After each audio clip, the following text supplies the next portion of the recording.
Perkenalkan, kami dari kelompok membahas tentang komponen-komponen komputer dan merakit sebuah PC gaming.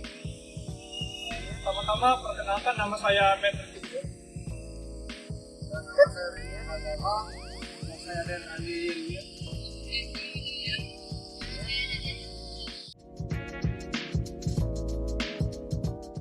Semakin mengikuti perkembangan zaman yang kian lama kian modern ini yang serba komputerisasi, seiring berjalannya waktu, komputer tentu akan terus berkembang dan akan berkembang.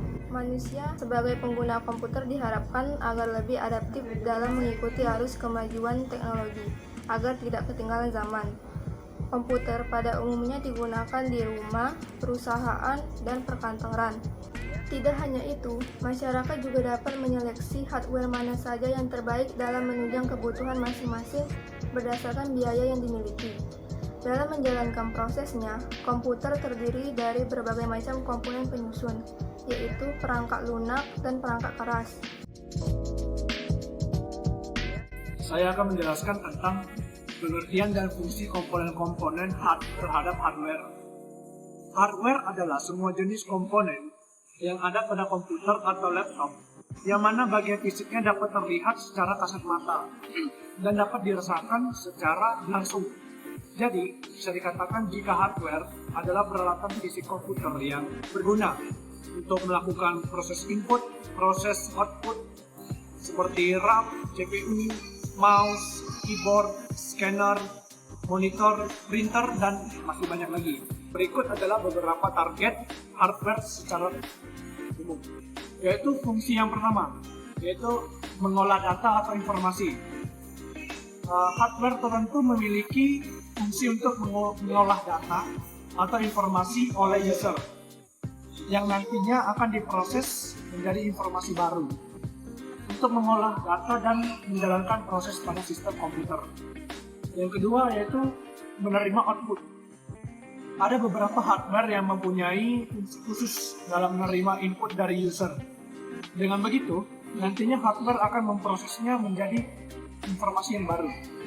Dalam hal ini, data yang diterima dari input akan dapat ditransfer pada output. Yang ketiga yaitu memberi output.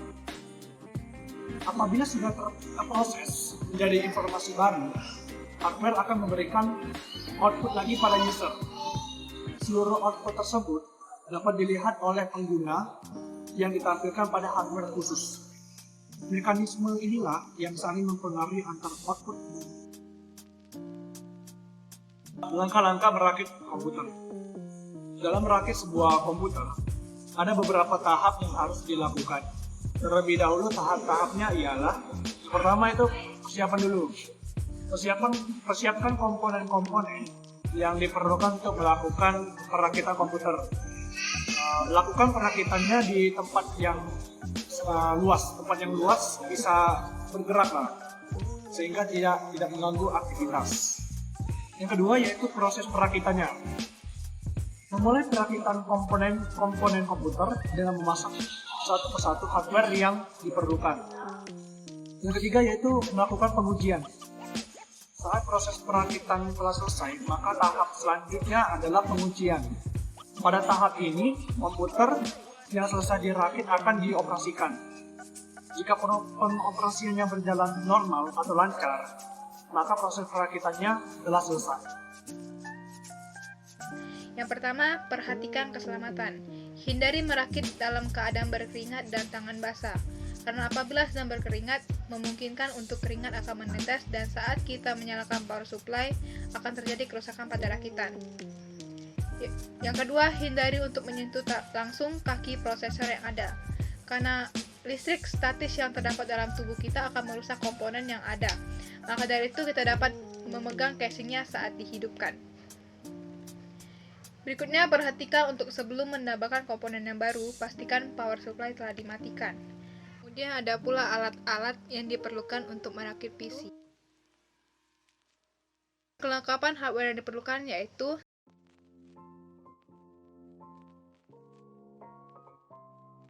Yang pertama yaitu memasang jumper mainboard. Perlu kita ketahui, jumper ini merupakan komponen terkecil untuk mengatur CPU serta masuknya tegangan-tegangan ke dalam mainboard.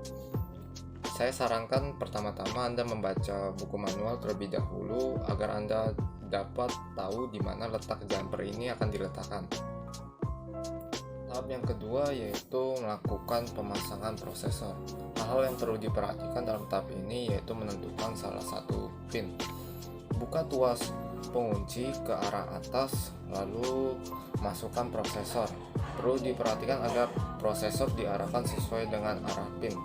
Lalu kembalikan tuas pengunci ke arah bawah untuk menutup prosesor. Tahap yang ketiga yaitu memasang heatsink. Cara pemasangannya cukup mudah, hanya dengan meletakkan heatsink ini di atas prosesor, masukkan kaki-kakinya di atas mainboard, lalu dikencangkan. Tahapan yang keempat yaitu melakukan pemasangan memori. Pastikan dulu soket memori yang ada di mainboard Anda itu sesuai apa tidak dengan memori yang ingin Anda pasang. Cara pemasangannya itu juga cukup mudah dengan menyesuaikan cekungan yang ada pada memori terhadap slot yang ada di mainboard. Kelima yaitu memasang mainboard pada casing. Pertama-tama tentukan dulu letak dudukan mainboard pada casing. Setelah dudukan sudah terpasang, yang Anda perlukan yaitu obeng untuk mengencangkan sekrupnya. Lalu atur posisi input outputnya itu dengan benar. Juga lakukan dengan hati-hati dan juga pelan agar mainboard tidak patah ataupun rusak. Tahap yang keenam yaitu memasang FGA card. FGA card ini dimasukkan ke dalam AGP slot yang ada pada mainboard. Cara pemasangan FGA card ini juga dapat dibilang sama persis dengan cara pemasangan memori. Anda cukup sesuaikan cekungan slot yang ada pada mainboard. Tahap yang ketujuh yaitu memasang power supply. Power supply ini biasanya terletak di bagian pojok atas bagian belakang casing.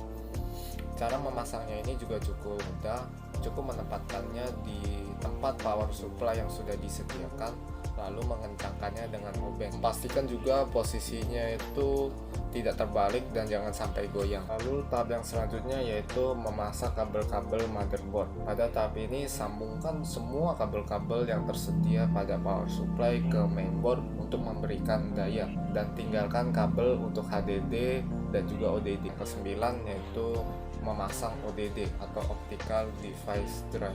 ODD ini terdiri dari DVD dan juga HDD atau Hard Disk Drive.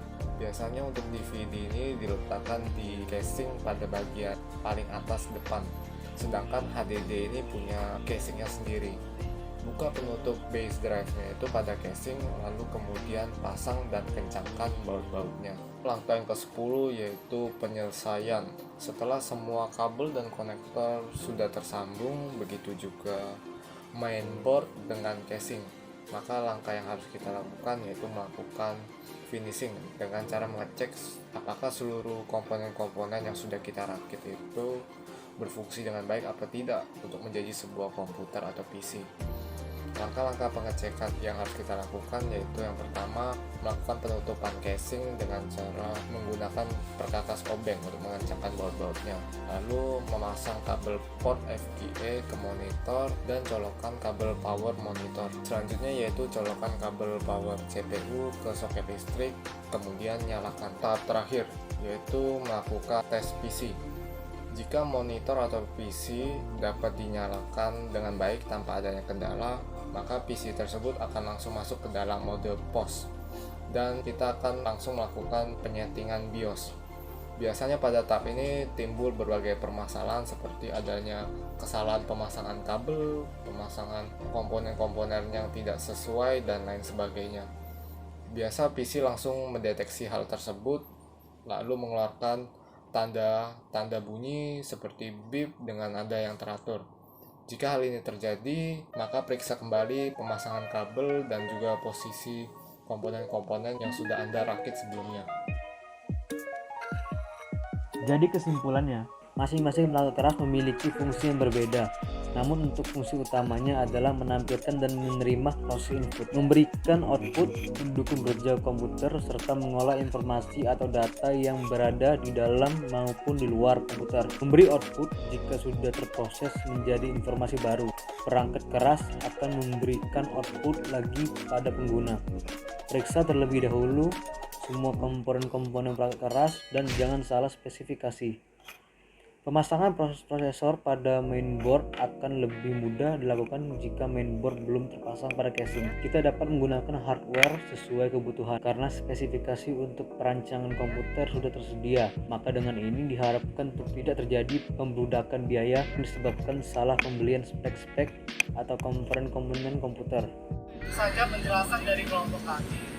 Kalau ada salah kata, kami mohon maaf yang sebesar-besarnya. Sekian dan terima kasih atas